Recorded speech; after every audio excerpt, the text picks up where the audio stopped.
Vamos lá, Boa né? tarde, professor. Tudo bom? Trazer um pouquinho Tudo. hoje. Pode começar a apresentar a tela, tá? Tá bom, então.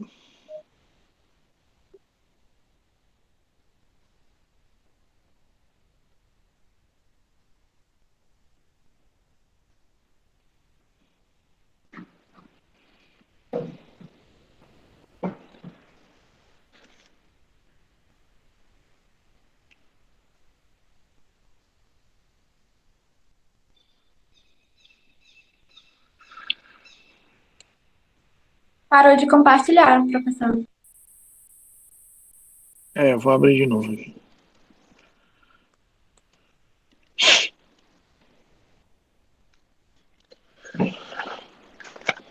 Deixa eu ver se é esse aqui. Isso mesmo.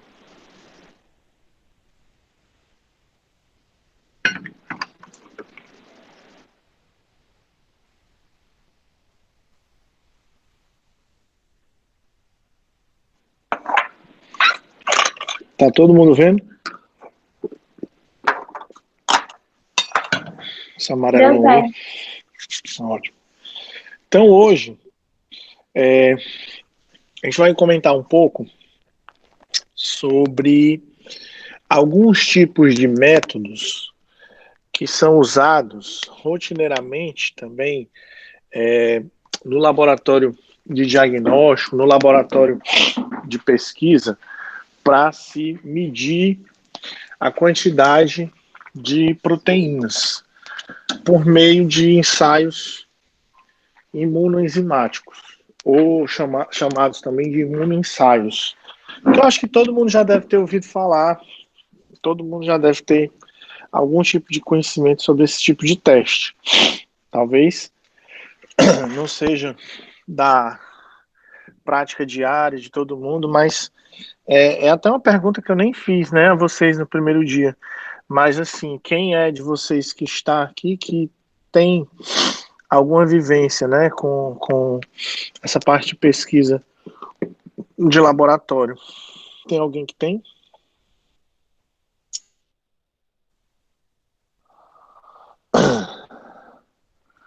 Tipo Yasmin, Tainara, Samuel, Levi. Professor, eu trabalho no laboratório de eletrofisiologia ali na UES, no Instituto. Ah, legal. Bacana. Já Tem fez o várias que dessas lá? técnicas que o senhor, PCR, Lisa, já fez. professor, lá tem, mas eu não trabalho, tem o método da ELISA, tem o PET Ah, clamp, não sei se o senhor já viu. Eu conheço. particularmente trabalho com o miógrafo de arame, registrando a contração dos vasos. Uhum. Legal. Você trabalha com quem lá? A professora Carol e o coordenador principal é o doutor Henrique, professor Henrique Léo Cardoso. Sei quem é demais. Todo mundo ali. Legal. Tem mais alguém?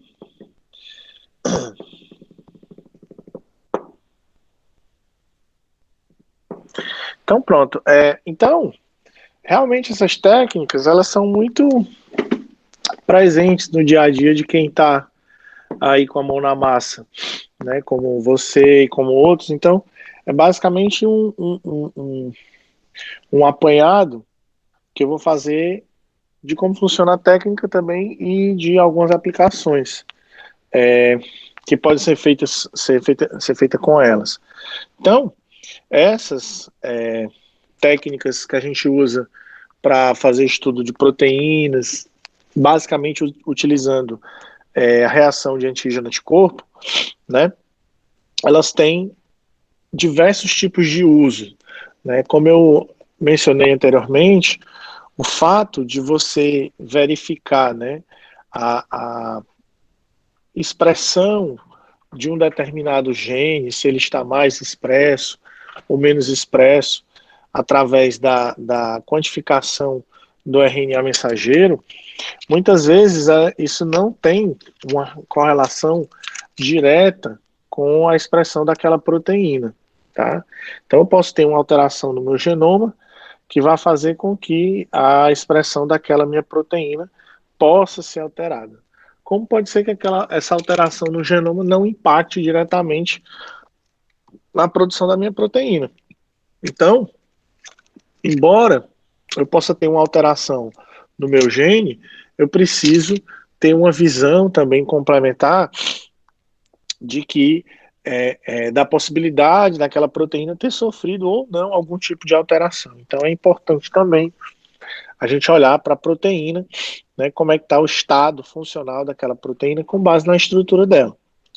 Então essas reações elas utilizam anticorpos, né, a ligação antígeno-anticorpo, para fazer o diagnóstico, para fazer a identificação da presença, né, de determinado tipo de antígeno. Ela é dependente da resposta do hospedeiro. Isso daí tem a ver muito, principalmente, com o diagnóstico. Porque quando a gente vai medir o anticorpo que um hospedeiro esteja ou não produzindo contra um determinado tipo de antígeno, eu dependo da resposta desse hospedeiro. Se esse hospedeiro não monta a resposta contra o antígeno, contra o micro-organismo que está em questão, o fato de eu não conseguir identificar o anticorpo lá no soro, por exemplo, do hospedeiro, né, do paciente ou do meu rato, não significa dizer que ele não tenha aquele micro-organismo. Significa que ele não montou a resposta. Né? Aí você tem várias discussões em torno disso. Essa discussão está até muito viva atualmente por conta da história da vacina, né? Que a gente está ainda passando aí por essa pandemia e tal. Pandemia não, que em vários lugares do mundo a coisa já está controlada, né? Já tem níveis bem reduzidos aí de contaminação, de infecção, e realmente a coisa ainda está acontecendo de acordo com surtos. Mas o fato de você se vacinar não significa dizer que você vai ter imunidade ad eterno, né? É tanto que os inquéritos sorológicos que estão sendo feitos hoje, principalmente no Brasil, é exatamente para acompanhar por quanto tempo, né, você fica imunocompetente diante de um determinado tipo de agente. Né? No caso do coronavírus, a gente tem algumas vacinas, então esse inquérito ele acompanha para saber até quando você fica com uma imunidade montada contra o vírus. Né? E isso já está mostrando aí que está em média em torno de 6 meses. Né? Ou seja, após 6 meses, essa quantidade de anticorpos ela cai, demandando aí novamente uma vacinação. Por isso que hoje já se está estudando aí com um nível de evidência muito alto a necessidade de uma terceira dose, né? E que essa terceira dose ela seja de uma metodologia, de um método, né? De um fabricante diferente das duas primeiras. Se é que você tomou 2 doses no primeiro bloco, né? A imunodepressão, assim, a imunocompetência e a imunodepressão são elementos que afetam o diagnóstico. Como eu falei, se você tem a competência imunológica, você vai expressar o anticorpo, né? Mas se você não tem aquela competência imunológica, você não vai expressar aquele tipo de defesa imune contra determinado tipo de parasita. E aí a gente tem algumas técnicas para isso daí, para medir esses níveis de proteínas. A gente tem o Western blot, o Southern blot, o Northern blot, mas eu vou focar mais no Western blot, que é a que é mais utilizada entre os blotings, né?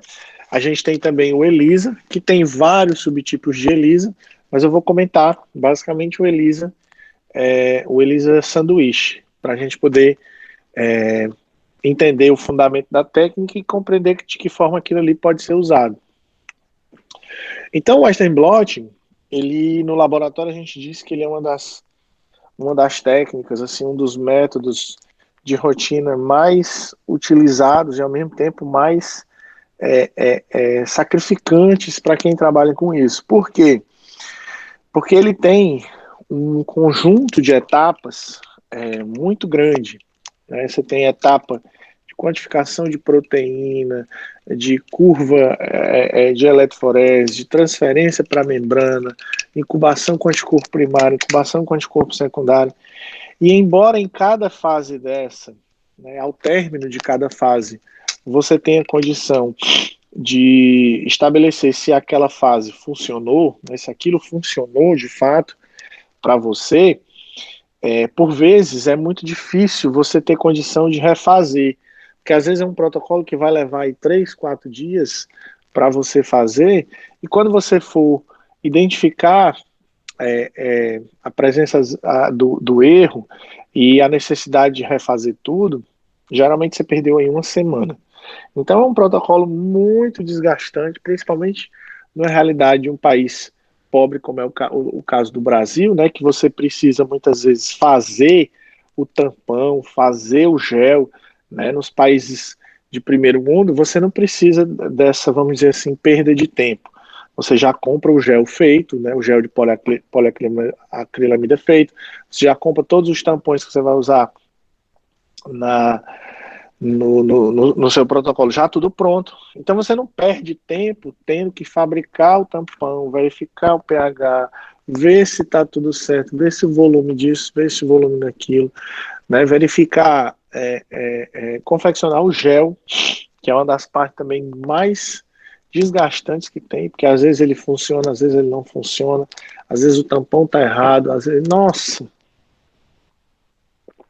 Só quem trabalhou com blot sabe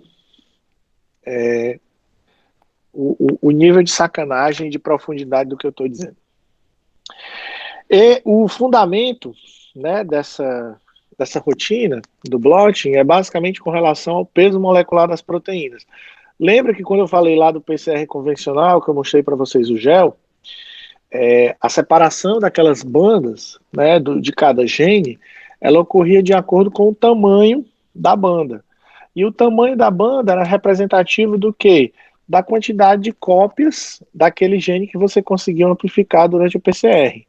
No caso do blot, o que vai acontecer? Você vai fazer a mesma eletroforese, a mesma corrida eletroforética, né? Onde a diferença entre as bandas moleculares, né, as bandas de proteína, ela vai existir de acordo com o peso molecular. Ou seja, de acordo com o tamanho também da molécula.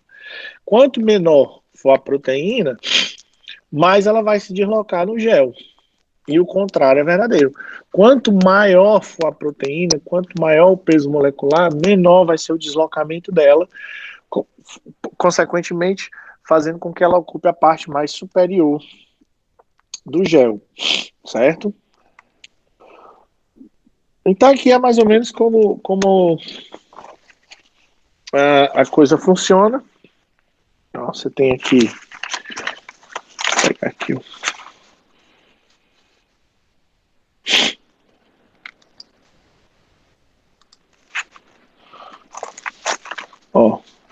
tem aqui o seu preparado, né? Que pode ser de célula, pode ser de bactéria, pode ser de tecido, né? Pode ser do que for.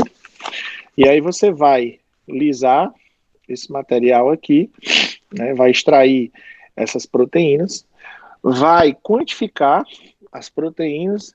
Professor, por que eu preciso quantificar as proteínas, né? Para você certificar-se de que você vai colocar em cada poço, independente do volume, uma mesma quantidade de proteína para todos eles. Isso daí vai ser importante. Por quê? Se eu quero exatamente saber aonde é que eu tenho a proteína X ou Y. Exatamente, você não quer saber onde você tem mais ou menos proteína. Isso é uma consequência do que você vai fazer. Porque na hora que você colocar no poço desse gel aí, que geralmente é gel de poliacrilamida, você tem que certificar que você está colocando em quantidades totais, né, em termos de proteínas totais, a mesma quantidade. Para quê? Para que durante a corrida, né, de acordo com os grupos que você quer estudar, né, se é paciente, se é um grupo controle ou um grupo tratado, aquela proteína específica que você vai verificar depois, quando você for submeter esse gel aqui ao tratamento com os anticorpos, aí sim, de forma semi-quantitativa, você vai conseguir dizer onde é que tem mais, onde é que tem menos proteína. Mas em termos de proteína total, todo mundo tem que começar de maneira similar. Depois, de acordo com o seu protocolo, que você vai tratar com anticorpo primário X, anticorpo secundário Y e por aí vai, que você vai conseguir distinguir a proteína que você tem interesse em estudar, e aí você vai verificar se existe uma maior ou uma menor quantidade de acordo com o poço, de acordo com o grupo, de acordo com o tratamento, e por aí vai. Né? Mas a quantidade inicial, ela precisa ser a mesma. Né? Então, feito isso, você vai adicionar aqui, ó, nos poços, né, o volume de amostra, de lisado, vai colocar um tampão de corrida aqui e vai ligar aqui a bateria da eletroforese. E aí essas proteínas elas vão se deslocar aqui no gel. E elas vão ocupar, né, essas posições, esses espaços de acordo com o peso molecular de cada um. Depois que essa eletroforese acontecer, né, o que vai ocorrer? Esse gel, né, que está aqui, a gente vai tirar desse cassete aqui e vai transferir esse gel para uma película. Película de quê? É um papel de nitrocelulose. Né, um papelzinho como se fosse aqueles papel de impressora, papel de fotográfico. Não sei se vocês têm ideia, mas é um papel muito parecido com aquele. Então, o que vai acontecer nesse papel? Você vai pegar o gel, né, tá aqui, e vai pegar o papel, tá aqui ele, e vai colocar um de frente para o outro. Né? Aqui eu nem coloquei o aparelho, mas é igual a esse. É o mesmo aparelho da eletroforese, tá? Vai colocar o gel em frente, colado com o papel. E vai colocar numa cuba igual a essa. Só que ao invés dessa cuba, né, fazer a diferença de potencial, né, fazer exatamente a corrente elétrica, de maneira que a proteína corra de forma, como o matuto, no comprimento, né, ou seja, que ela ocorra de maneira longitudinal, ela vai correr de forma transversal. Ou seja, o material que está no gel,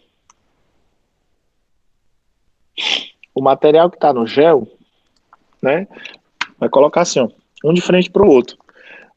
A proteína que está no gel, quando você submeter ela à diferença de potencial, ela vai sair do gel e vai vir para a membrana. Ou seja, depois que termina esse passo que a gente chama de transferência, que é tirar a proteína do gel e colocar ela na película, quando você olha para o gel, ele está todo branco, ele está todo transparente. E as proteínas, elas estão aqui no seu papel de nitrocelulose. Diga. O senhor parou de compartilhar a tela. É porque eu abri a câmera para explicar o que eu estava querendo dizer. Vocês estão me vendo? Ah, tá. Ok.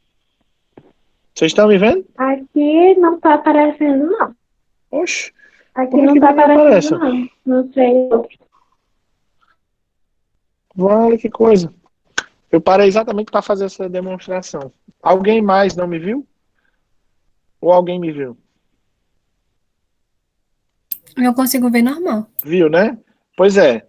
Você tem a transferência do gel para a película. Aí o gel você joga fora e a película, o papel de nitrocelulose, a membrana, é o que você vai trabalhar para incubar junto com os anticorpos, ó, que eu vou mostrar aqui agora.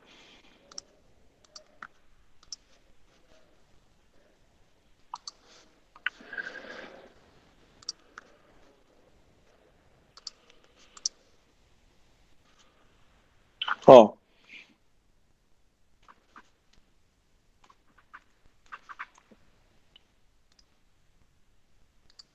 Aqui a membrana, ó, né? Depois de transferida, aí depois você vai transferir, vai tratar essa membrana com os anticorpos. O primeiro deles é um anticorpo primário. Esse anticorpo primário, ele vai se ligar com as proteínas que estão lá. Agora, é muito importante que esse anticorpo primário ele seja monoclonal. O que significa o anticorpo monoclonal? Significa que ele tem apenas uma região de ligação. Por quê? Porque se você colocar um anticorpo policlonal, que tem mais de uma região de ligação, você pode ter uma quantidade de ligações inespecíficas, que seja uma quantidade importante. Então você vai ter no fim do processo uma marcação que não vai indicar a proteína que você tem interesse. Por isso que é importante, quando você vai fazer o primeiro anticorpo, que é o chamado anticorpo primário, ele seja monoclonal, tá? Então vai ser feita a primeira ligação, o primeiro anticorpo, isso vai ficar, às vezes, durante 8 horas, incubando, né, nesse aparelhinho aí, que é uma mesa agitadora, ela fica todo tempo, que nem uma gangorra. Aí no dia seguinte, você vai colocar o anticorpo secundário. O que é um anticorpo secundário? É um anticorpo antiprimário. Então você tem lá a proteína, você quer saber se está lá, vai colocar o primário, vai lavar, vai colocar o secundário e vai lavar. Vai lavar para quê? Para tirar todo tipo de ligação inespecífica que porventura tenha acontecido. E aí depois que você ligar o anticorpo secundário, tá aqui ele, ó, marcado com uma caudazinha vermelha, você vai submeter essa membrana a uma reação química. Reação química para quê? Para que ela libere o sinal de fluorescência, para que ela libere o sinal luminoso. E onde é que eu vou verificar isso, professor? Geralmente, né, a gente pode usar, por exemplo, o filme radiográfico. O mesmo filme que a gente usa para raio-x, né, os raios-x hoje estão tudo digitalizado e tal, mas você ainda encontra esse papel de raio-x para comprar. Então, na hora que você colocar essa membrana aqui, ó, que está com esse anticorpo secundário marcado para reagir com a solução reveladora, a solução vai liberar essa fluorescência e na hora que você colocar o papel radiográfico em cima da membrana, onde tiver havido a produção de luminescência, ela vai queimar o papel radiográfico. Aí vai dar essa aparência aqui, ó, lá no papel, tá? Onde tiver sido liberado fluorescência, o papel vai queimar e aí você vai ter a identificação da posição da proteína, né, da posição da banda que a proteína vai estar lá ocupando. E aí, com base também num ladder, né, num marcador, que é o mesmo conceito lá do PCR, você vai saber quantos kilodaltons tem essa proteína. E aí, com base na literatura, com base na bula do anticorpo, você vai saber se é ou não a proteína que você esperava que está lá. E aí você termina o seu protocolo muito feliz ou muito triste. Bom, esse é o Western blot. E a gente tem também o ELISA. O ELISA, ele se baseia no mesmo fenômeno da ligação antígeno-anticorpo. Só que no lugar de uma membrana, o ELISA, geralmente, ele vai utilizar esse princípio numa placa, parecida com aquela placa, com aquela placa do PCR que eu mostrei para vocês, que tem 96 postos. Né? Então, no ELISA, geralmente a placa, você vai sensibilizar aquela placa, ou com o antígeno que você quer medir, ou com um anticorpo primário de fixação. E os métodos, né, as variações do método, quer dizer, no ELISA está na ordem das dezenas. Tem muita coisa que pode ser feita. Aí o que vai dizer? O que você vai fazer? Muitas vezes é o seu recurso. Quanto de recurso você tem, né, para fazer? Qual é a sua pergunta de partida? O que você precisa responder? Né? Qual é o grau de especificidade e sensibilidade daquilo que você quer medir? Né? Então, respondidas essas perguntas, você vai escolher o método que mais case com a sua necessidade, né? Sem precisar fazer uma escolha que você vai gastar muito e vai te responder uma coisa que, se você escolhesse um método, uma variação do método mais barato, você ia ter a mesma resposta. Ó, aqui é basicamente a placa que eu falei para vocês, né? Essa placa ela tem 96 buraquinhos, 96 pocinhos, e também, antes do protocolo de ligação com os anticorpos ser feito, né, tem que ser feito o que a gente chama de curva padrão. O que é uma curva padrão? Você vai dizer, né, pro computador, na hora que ele for executar a análise da fluorescência em cada poço, você vai dizer para ele, de acordo com a absorbância da curva padrão, qual é a quantidade de proteína de acordo com aquele valor de absorbância. Então a curva, ela serve para que o computador, né, para que o programa que vai analisar a sua placa, ele se baseie com um determinado tipo de controle. Então a curva padrão é como se fosse o controle do ELISA, não do experimento. Porque do experimento ou do paciente, seja lá do que, você tem o controle positivo e negativo. Isso é fato. Mas o controle da curva, ou seja, o controle do experimento, do ELISA experimento, por assim dizer, você precisa, para cada um, fazer uma curva. Bruno, então quer dizer que se eu fizer um ELISA hoje, eu tenho que fazer uma curva padrão. Se eu fizer amanhã, a curva padrão do ELISA que eu fiz hoje não vale mais, eu tenho que fazer outra amanhã, né? Exatamente. Todo ELISA que você vai correr, você tem que correr uma curva padrão. Por quê? Porque esses reagentes, eles sofrem degradação com o tempo. Como é uma reação também que leva em conta cor, né? Toda alteração de cor que você tenha, toda alteração colorimétrica que aconteça, você pode ter uma modificação. Então, todo experimento, todo ELISA que vá ser executado de um dia para o outro, seja com amostra experimental, seja com pacientes, com o que for, precisa ser feita uma nova curva padrão, certo? E aí a curva padrão ele vai dizer, quanto mais escuro for, né, o poço, maior é a concentração. É só você observar aqui o gráfico da curva. Aqui no eixo Y você tem a absorbância, né, e aqui você tem a quantidade proporcional de microgramas por ml da proteína do BSA, que é um ensaio que você já compra ele feito, né, você precisa só fazer a diluição do reagente. E aí você põe para o ELISA ler, para o leitor de placa ler, aí ele vai e constrói esses pontos aqui, ó, tá? Como é que e o que valida, professor? Eu olhar a placa, o meu resultado e saber que eu posso ir para o experimento. É a homogeneidade da curva. Se essa curva estiver variando, se ela estiver diferente desse padrão aqui de uma equação de segundo grau, né, quase uma equação de primeiro grau linear, você não tem como validar. Então você tem que fazer de novo. Ela não foi uma curva estável. Você tem que fazer de novo e tem que descobrir o que falhou. Foi o leitor, se algum dos reagentes que não está funcionando, certo? Mas você só pode ir para a leitura, para a determinação, seja dos seus grupos experimentais, dos seus pacientes, se você tiver a curva padrão bem feita.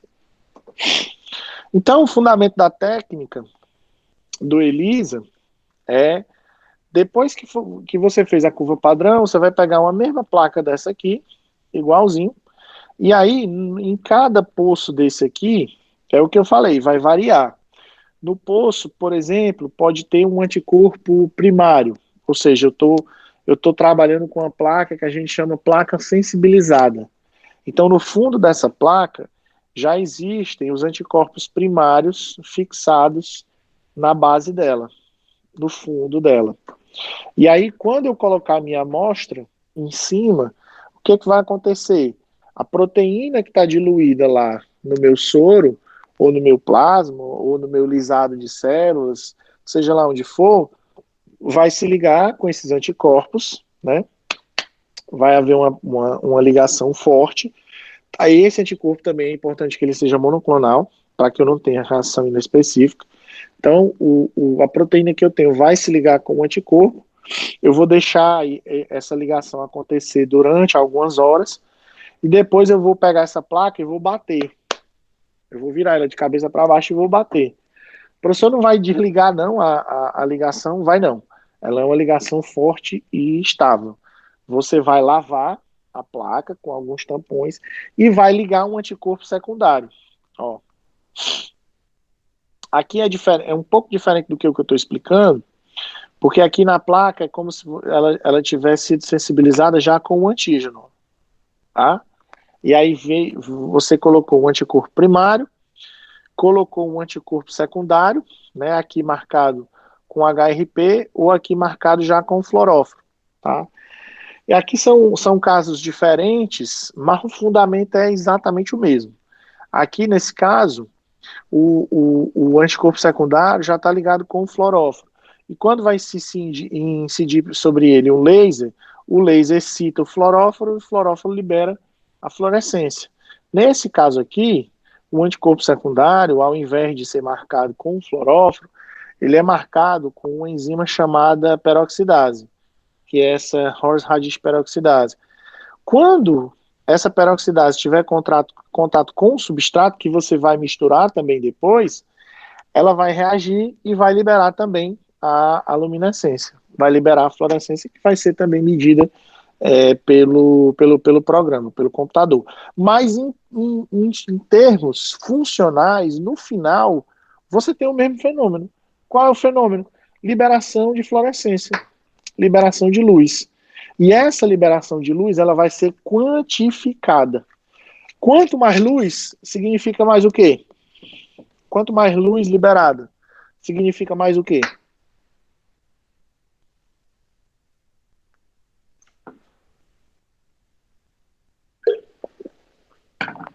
Mais anticorpo ligado, né, não? Quanto mais luz liberada, mais anticorpo secundário está ligado ao primário. E o contrário é verdadeiro. Quanto menos luz liberada aqui e aqui, mais anticorpo ligado eu tenho. Ou seja, quanto menos fluorescência, menos anticorpo ligado.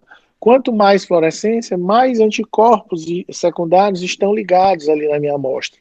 Certo? Mesma coisa. Ó. Aqui, ó, nesse caso, a gente tem os antígenos, ó, incrustados direto na placa, tá? Aí aqui, no caso do ELISA direto, eu posso vir já com um anticorpo primário marcado. Isso não é muito bom, tá? Por quê? Porque o ideal é que você faça geralmente mais de um passo de ligação com os anticorpos, como por exemplo esse daqui, para você assegurar que somente o que tinha de ligação do anticorpo primário com o antígeno é que vai excitar a ligação. Nesse caso aqui, ó, eu posso ter uma situação, por exemplo, que esse anticorpo ele se ligue por ocasião ou por aleatoriedade com um antígeno diferente, que é o que eu chamo de reação cruzada. Ele pode se ligar com uma estrutura que tenha um antígeno que tem uma estrutura muito parecida com o que eu quero, mas não é o que eu quero medir. Então, o que vai acontecer? Eu vou ter um sinal além do que deveria. Por quê? Porque ele está ligado com coisas, ele está ligado com proteínas, ele está ligado com antígenos, que eu não tenho interesse que ele se ligue. Então, geralmente, é muito mais interessante você fazer o ELISA de 2 passos, levando em conta anticorpos primários, ó, anticorpos primários, e anticorpos secundários, ó, anticorpos secundários. Por quê? Porque você assegura que a liberação do sinal luminoso só vai acontecer depois que o anticorpo secundário se ligar ao primário, tá? Então, é como se a gente estivesse dando um passo a mais na capacidade de detecção do antígeno, tá?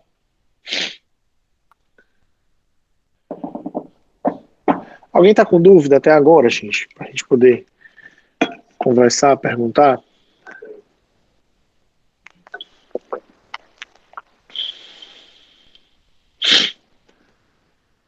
Ninguém.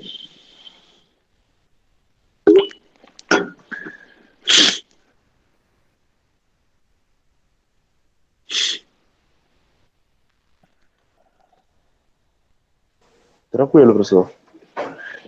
Ótimo, alguém está vivo, muito bem. Nem para dizer não, ou para dizer sim, mas eu quero que alguém diga. Então, ó, agora eu vou mostrar para vocês alguns usos, né, que essas técnicas têm, tanto do ponto de vista da pesquisa, quanto também sob o ponto de vista diagnóstico, tá? Em que essas técnicas elas são utilizadas. Professor, isso ainda é feito na mão, é? Como é? Assim, ainda existe muito de trabalho braçal em torno disso? Existe, né? Mas como eu falei, depende do contexto. Num contexto de pesquisa, num contexto de universidade pública, num contexto de recursos escassos, né?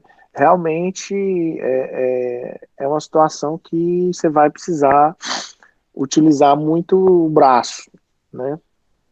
Vai ter que fazer o tampão, às vezes vai ter que economizar no anticorpo, porque o anticorpo, via de regra, a gente compra com dólar, né? Para você ver um país como o Brasil, ele não tem vamos dizer assim, autossuficiência em produção de anticorpos que não tem o que fazer.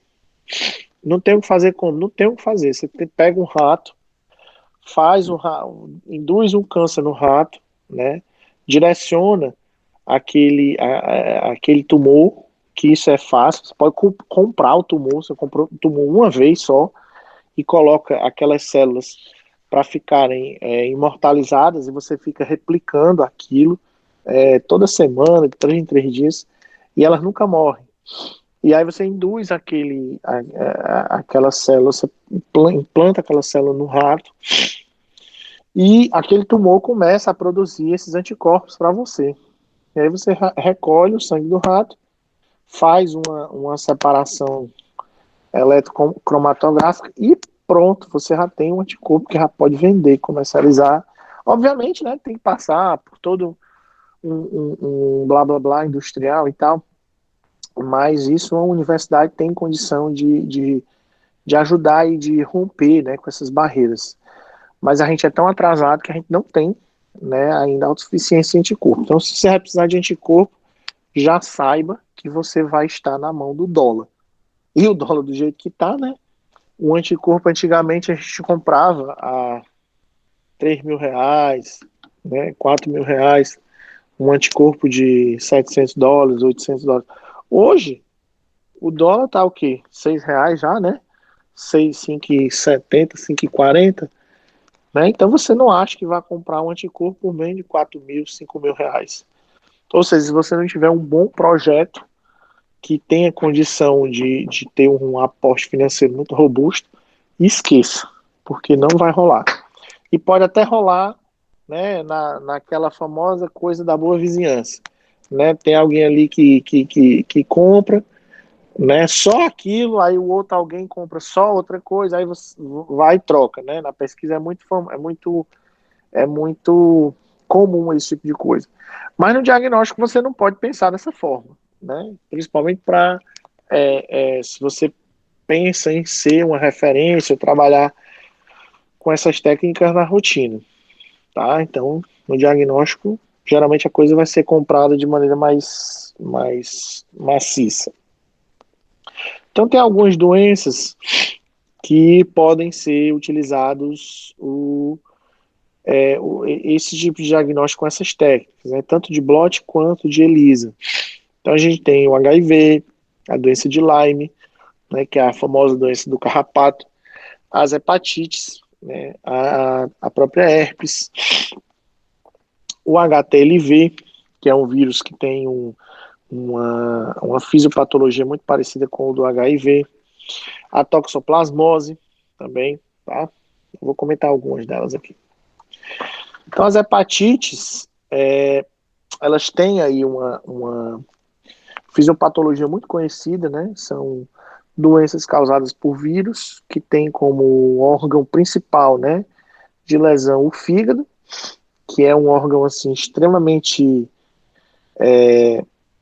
como é que eu posso dizer, ele consegue se evadir, né, se recuperar muito bem de lesões, né, o fígado ele tem uma capacidade regenerativa muito grande, mas alguns tipos de hepatite, né, quando não são tratadas e quando você tem alguns outros fatores de risco associado, como é o caso do alcoolismo, né, elas geralmente colocam o paciente numa fila de transplante, né, por conta da paralisia, né, do funcionamento do órgão, e aí tem toda uma cadeia de sinais e sintomas, né, que vai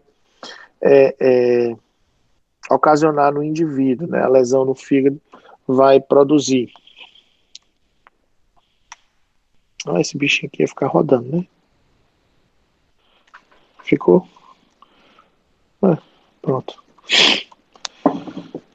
Então, ó, aqui a gente tem uma representação do vírus da hepatite B, tá? E aqui são basicamente as proteínas, ó, que vão evocar, né, que vão estimular a resposta imunológica, né?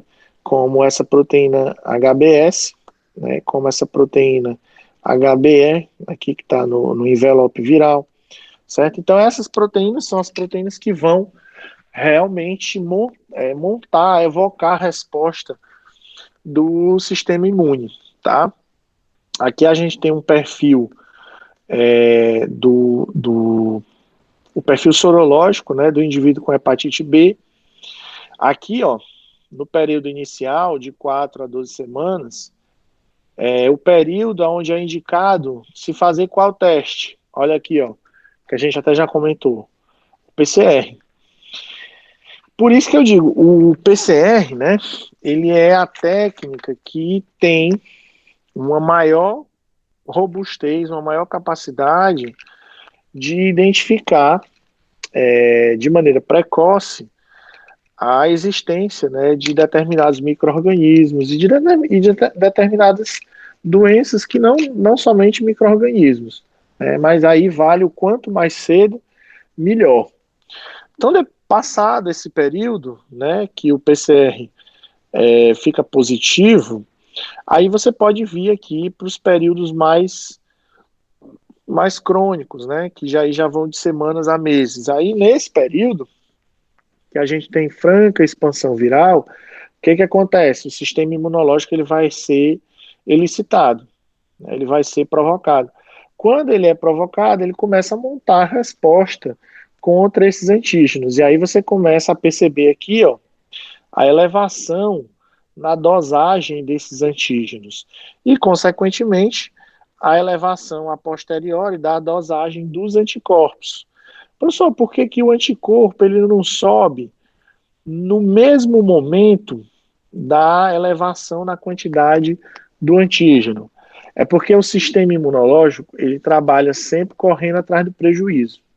Então, nesse momento aqui, ó, que é o momento de expansão do vírus, que é o momento em que o vírus está se proliferando no fígado e no sangue, por assim dizer, por que você não tem ainda uma grande quantidade de anticorpos? Porque esses linfócitos que vão produzir esses anticorpos ainda estão reconhecendo esses vírus. Eles ainda estão estimulando a produção dos linfócitos B para produzir os anticorpos. É por isso que a produção dos anticorpos ela é a posteriori à expansão do vírus. Ela não acontece ao mesmo tempo.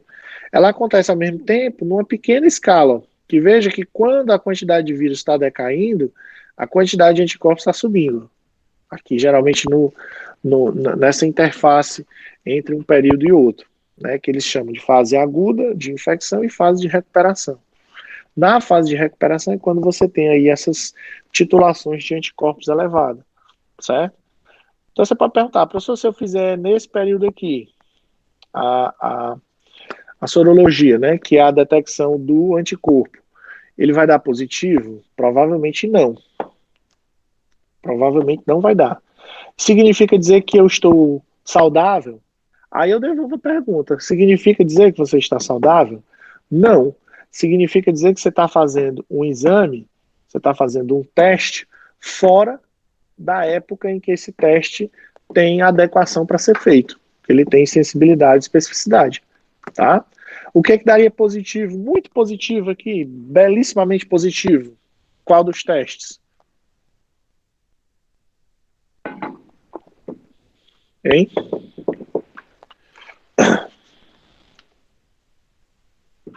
O PCR, gente. Porque aqui eu tenho um momento de expansão do vírus. Então, facilmente eu vou achar DNA viral aí. Aqui a gente tem o vírus também da hepatite C, tá? E aqui os perfis sorológicos para isso. Note, mesmo fenômeno. No caso do vírus, você tem um pico de elevação e a posterior é que vai ter aí a elevação dos anticorpos que vão ser fabricados contra ele, tá? Outra doença, que não é nem muito comentada, mas ela tem um outro vírus, né? Tem lá sua relevância, é o HTLV, que ganhou notoriedade, né? Ganhou evidência, ganhou importância junto com o HIV lá nos anos 80, né? Ele tem também essa característica de lisar células T, tá? Ele tem um mecanismo muito parecido com o HIV, tá? E tem associação aí como causa de algumas doenças, como leucemias, síndromes mielodisplástica, tiroide de Hashimoto, artrite, né? Esse vírus ele tem aí algumas, ele causa, né, alguns distúrbios de natureza inflamatória, tá? E aí ele pode ser transmitido praticamente das mesmas formas que o HIV. E esse HTLV, né, ele a detecção é diferente, né? A detecção desse HTLV é diferente das da hepatite.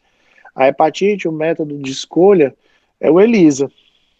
No HTLV, o método de escolha é o Western blot, né? Ó, o que você tem aqui? Cada fitinha dessa aqui é uma fitinha de papel de nitrocelulose, que é aquele papel que eu expliquei lá quando eu estava falando do blot, que é a transferência do gel para o papel, né, para aquele papel de foto.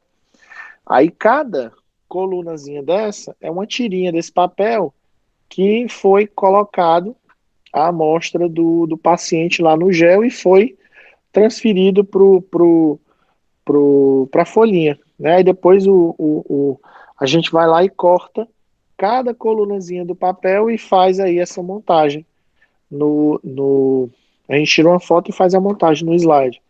Aqui você tem os controles, ó, o positivo e o negativo, e aqui os pacientes, ó.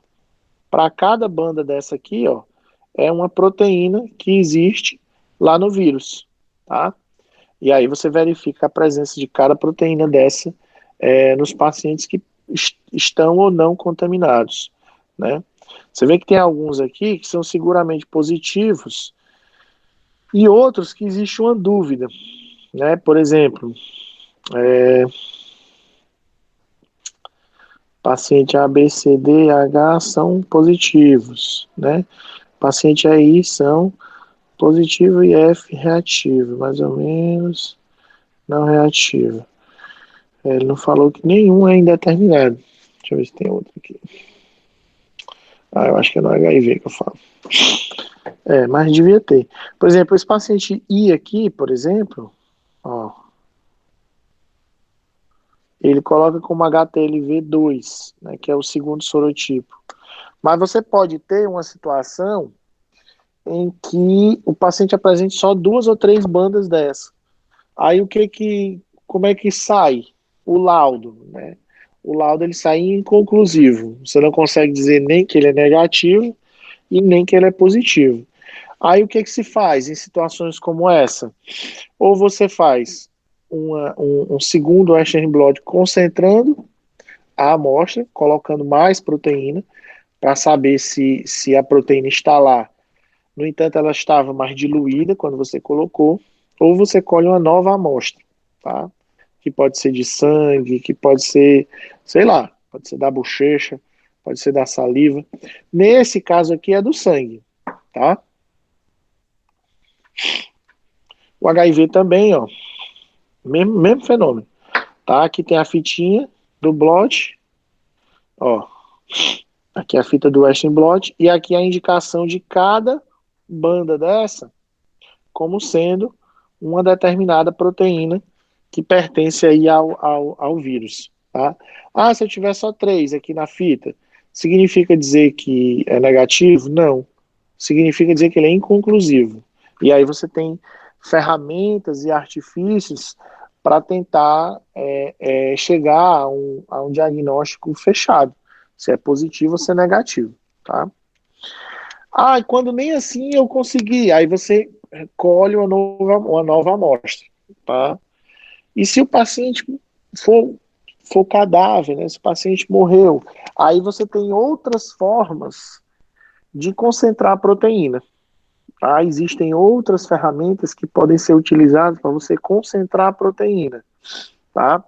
Você pode também submeter a mesma amostra a um PCR. Ah, professor, mas não é proteína? Tudo bem. Mas você, naquela amostra mãe, que você guardou uma alíquota, você não vai usar tudo, né? Principalmente quando a gente fala de laboratório clínico, vai ficar uma alíquota guardada. Então, daquela alíquota guardada, você vai fazer um PCR, por exemplo. E aí você consegue tirar a dúvida, tá? Outra aplicação é a doença de Lyme, que é causada por uma bactéria. Essa doença também é chamada de borreliose, tá? Ela é transmitida pela mordedura do carrapato, certo? Essa aqui é uma lesão patognomônica dessa doença. O que é que significa lesão patognomônica? É uma lesão que está associada ao tipo de doença, ou seja, teve aquela lesão, você já sabe que é doença de Lyme. Nos Estados Unidos, ela é muito comum nos Estados Unidos, né? Porque a bactéria, ela é endêmica lá. Mas geralmente as pessoas convivem muito tempo sem saber o que tem, porque às vezes os sintomas eles são muito difusos, ou seja, você não consegue dizer que o sintoma que a pessoa está sentindo se suspeita de ser doença de Lyme. E por que acontece isso? Porque geralmente esse sinal aqui, ele é o primeiro, e depois de alguns dias ele some, e a pessoa às vezes fica várias semanas, às vezes até anos, sem sentir nada, sem sintomas. E aí o que acontece? Um belo dia ela começa a sentir uma fraqueza muscular, começa a sentir febre, não sei o quê, e às vezes ninguém vai saber o que é. Por quê? Porque a lesão que era patognomônica já sumiu, já resolveu, e a pessoa só está sentindo os sintomas depois de muito tempo que ela foi picada pelo carrapato.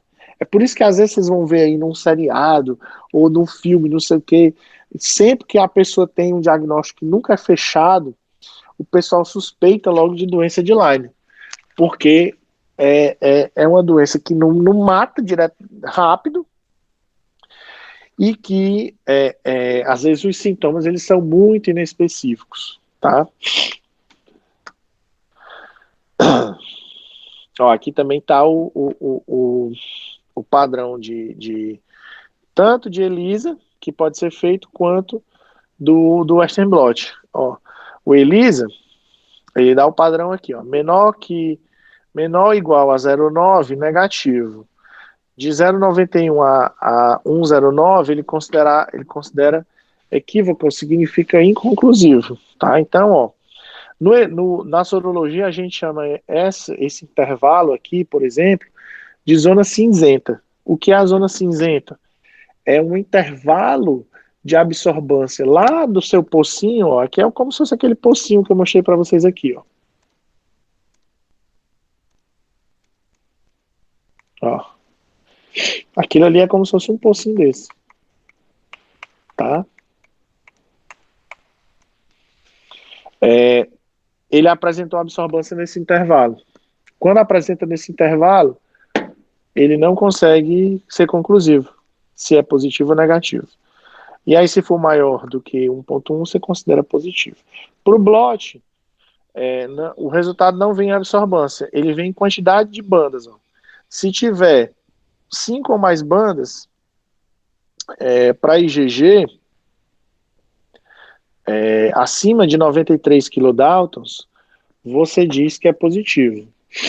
Né? Para o IgM, basta ter 2 ou mais. Tá?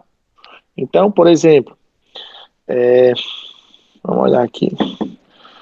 Aqui você vê que aqui tem um padrão lado, né? Ó, 94, 66. Então aqui tem o padrão de peso molecular da proteína. E aí você vai olhar aqui, ó, se esse anticorpo, né, que foi utilizado, que estiver sendo medido, for o IgG, ele vai pedir mais de 5 bandas, 5 ou mais bandas. E aí, de acordo com esses pesos moleculares aqui. Então, você tem que sair olhando em cada paciente qual é a banda. Lógico que não, você não tem que sair, né? Porque o computador, quando ele vai analisar onde tem e onde não tem banda, ele já dá essa noção para você. Mas aqui, como a gente está só fazendo a demonstração, né?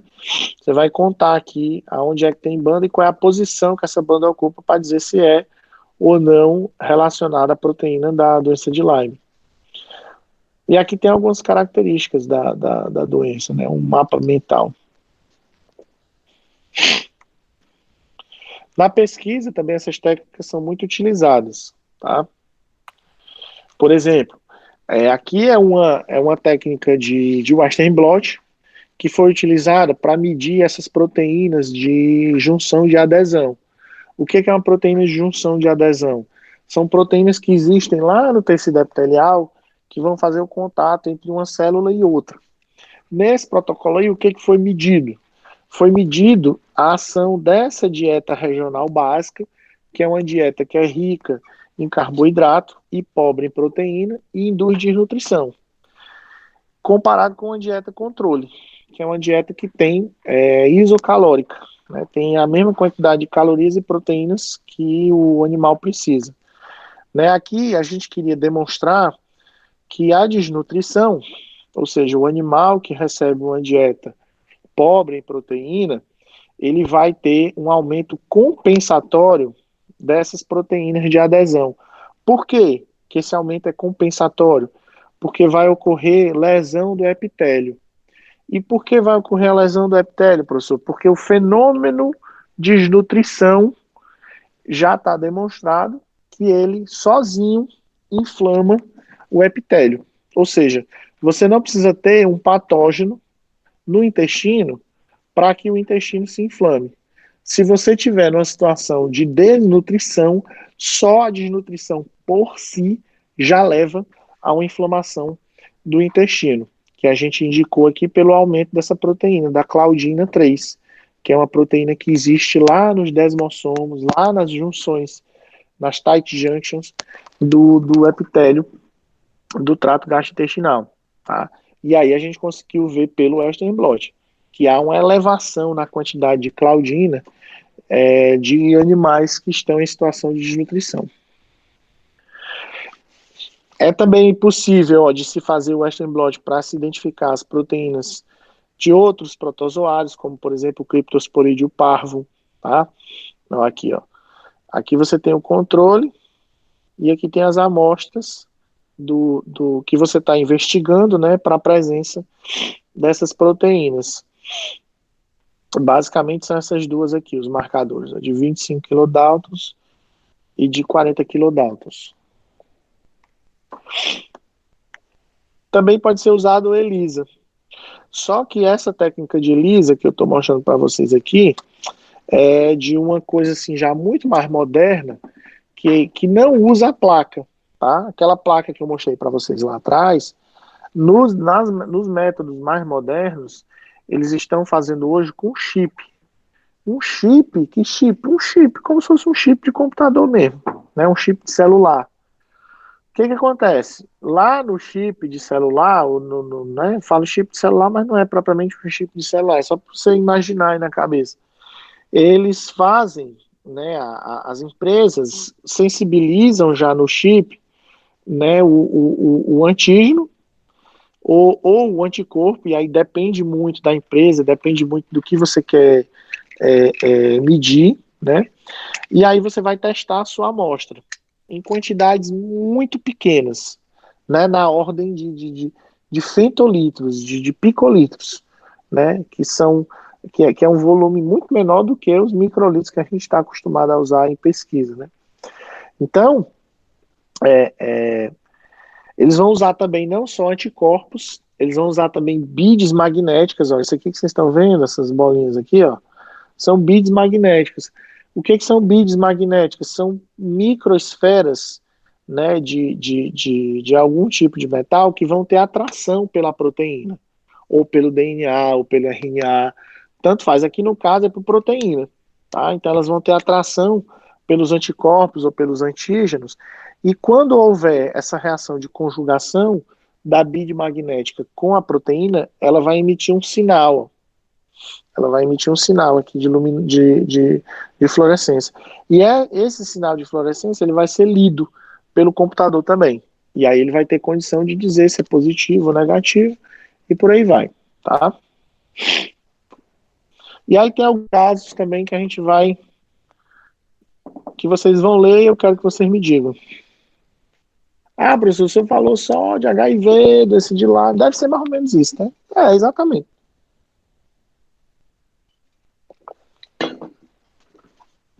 Vamos lá. Sexo feminino, 16 anos, natural do Mato Grosso, tendo vivido também em Peixoto de Azevedo, no Mato Grosso, no momento da internação, residindo em Sinop. Foi internada nessa data aí com edema e icterícia. Edema, né? Edema e icterícia, você já sabe que tem alguma coisa, provavelmente no fígado. Por quê? Porque o edema significa dizer que você tem uma queda na quantidade de proteínas, provavelmente, por exemplo. E a icterícia significa dizer que deve ter um dano no fígado que está fazendo com que aumente a quantidade de bilirrubina, né? Desenvolvidos recentemente. Tinha história de malária. Vocês estão me ouvindo então, né? Sim. Certo.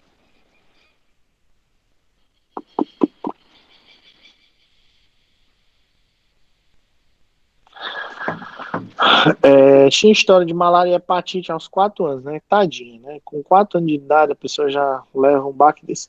Investigação inicial mostrou a atividade de protrombina em 30%. O que é que significa essa atividade protrombina? Deveria ser 100%, ou pelo menos 98%, 99%, que significa dizer que você está coagulando o sangue. Com 30%, significa que você está coagulando 30% do que deveria, tá? Indicando algum problema também na síntese de proteínas lá dos fatores de coagulação. E onde é feito isso? No fígado. Albumina de 2,5, bilirrubinas totais de 4, alanilglutamina transferase 136, aspartato 66. O limite dessas duas aqui, que é a TGO e TGP, está em torno de 30, 50.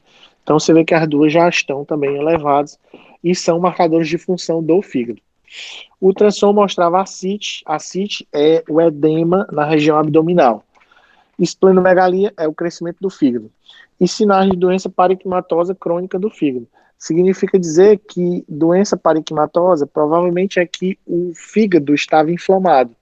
A textura do fígado, quando o médico passou lá a ultrassonografia e observou, a textura do parênquima, ela estava alterada. Provavelmente por algum fenômeno inflamatório. Endoscopia revelou varizes esofágicas, grau 2. Geralmente isso é muito comum em quem bebe, né? Numa criança não é, 16 anos principalmente não é. Mas indica provavelmente problema no fígado. Porque isso aqui vai levar aqui a sangramento. E você olha que confirma com a história do TAP de 30%. Significa dizer que ele estava coagulando pouco. Foi solicitada ELISA. Vocês acham que esse ELISA indicou que tipo de doença? Hepatite, né? Hepatite, né? Com certeza. Aí o tipo de vírus, a sorologia vai dizer quem é, se é o hepatite B, hepatite C, hepatite D, e por aí vai. Mas que é um hepatite, né? Com certeza. E pela gravidade dá até para supor que é a C, né? Mas é só uma suposição. Exatamente, pode indicar. Mas se você não tiver o O que é difícil, porque geralmente onde se faz ELISA, eles conseguem diferenciar um do outro muito bem, né? Então aí revelou, né, marcadores sorológicos para a presença de vírus da hepatite. Outra, sexo masculino, 13 anos, também no Mato Grosso. Começou a apresentar que teria 6 meses antes da internação, que se deu em 99, né? Então é um caso clínico antigo. Na admissão apresentava cictéria com megalia. Exames mostravam TAP 79, né, tempo de atividade protrombínica, albumina, AST, ALT, bilirrubina, endoscopia normal, ultrassom mostrava crescimento do fígado e do baço. A biópsia revelou hepatite crônica com formação de pontes centro-porta, né, que é centro-porta é uma circulação que existe do fígado. E necrose em saca-bocado. Isso aqui eu não sei o que é, não. No momento o paciente está em uso de interferon alfa. O que vocês acham também que é aqui? Hepatite, tá? O Elisa indicou também hepatite. Por essa sinais fisiopatológicos aqui no fígado. Sim, por que estava usando interferon, hein? Interferon que até hoje o pessoal está testando aí na história da Covid-19. É porque o interferon é um bloqueador dos efeitos pró-inflamatórios da liberação de citocinas, tá? O interferon alfa, ele é um bloqueador do fenômeno inflamatório. Por isso que ele tem geralmente muito sucesso quando ele é usado em doenças inflamatórias, e a hepatite é uma delas. Aqui tem o outro, sexo masculino, 23 anos, paraense, residente em Belém, lesão eritematodescamativa alveolar, ó. Essa lesão não parece não com essa, né? De aspecto arquiforme, né? Que é esse aspecto em forma de arco, com clareamento central. Crescimento centrífugo e lento. Crescimento centrífugo é o crescimento para fora, né? Acompanhado de cefaleia e cansaço. Posteriormente, novas lesões surgiram no joelho, panturrilha, dorso do pé esquerdo. Ao exame histopatológico, observou leve infiltrado linfocitário, edema, congestão, bem como nervos dérmicos e músculos piloeretores livres do infiltrado. Coloração por prata resultou negativo para aspirina.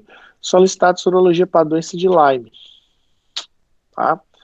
Aí, antes mesmo do resultado, como o aspecto da lesão é muito patognomônico, o profissional médico já começou a tratar, né, com o tratamento preconizado, né, e a sorologia mostrou presença de anticorpos para a doença de Lyme. Beleza?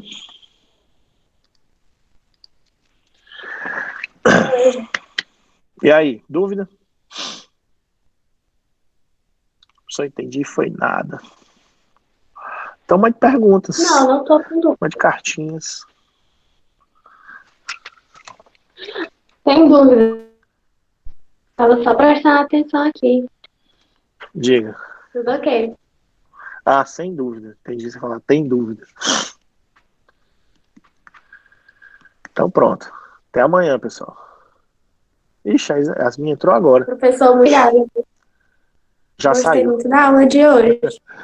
Foi Foi ótimo. ótimo. Amanhã a gente vai falar de citogenética. É um negócio também bem legal. Que são marcadores e sondas que geralmente o pessoal usa para defeito no cromossomo. É bem legal. Eita, pois tá. Tô esperando, viu? Tá bom. Beijão. Tchau, meu povo. Tchau.